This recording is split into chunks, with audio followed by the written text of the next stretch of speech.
কেমন পাচ্ছ? 3টা 4টা। এই 4টা লেয়ারের কথা আপনাদের নিশ্চয়ই মনে আছে। তাদের অনেক বয়স হয়ে গেছে, এখনো 3টা 4টা ডিম পাও। একটু সামনে নিয়ে আসো, দেখেন তাদের চেহারায় বয়সের ছাপ চলে আসছে। তোমরা বুড়া হয়ে গেছো গা, অনেক বুড়া হয়ে গেছো তোমরা। দেখো তোমার কি হয়েছে, তুমি কি এমন কাজ করছো যে এরা এখনো ভালো ডিম পাচ্ছে? শুধু কিরমি দিছি সময় মতো। কিরমি দিছে সময় মতো। মুরগির কিরমি অনেক গুরুত্বপূর্ণ, টাইম মতো আপনারা কিরমি দিবেন। কিরমি না দিলে কিন্তু মুরগির থেকে ভালো পরিমাণ ডিম পাবেন না। কিরমির পাশাপাশি আর কি করো? খাবার পানি।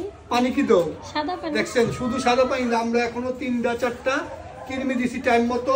এদেরকে আমরা ঠিক মতো খেয়াল করি। একটু মলটা আপনাদের দেখা দিলে বুঝবেন। দেখেন কিন্তু মল দেখেন, এদের মল মানে একদম ভালো মল। দেখছেন, শুধু কিরমি এবং টাইম মতো যত্ন নেওয়ার কারণে এরা আমাদের কাছে আরো অনেক দিন থাকবে, যে পর্যন্ত একটাতে ডিমে না আসবে।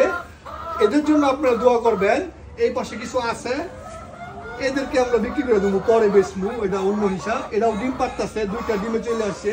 এই যে দেখেন ডাকতেছে, এই যে ডাকে, কি রে কি খবর? এই দেখেন দেখেন ওর পেটে ডিম আছে। এই যে দেখো কি করে, পিঠে উপরে দেয়। এই যে কি খবর তোমার? ওকে, সবাই দোয়া করবেন এই এদের জন্য, এরা অনেক ভালো।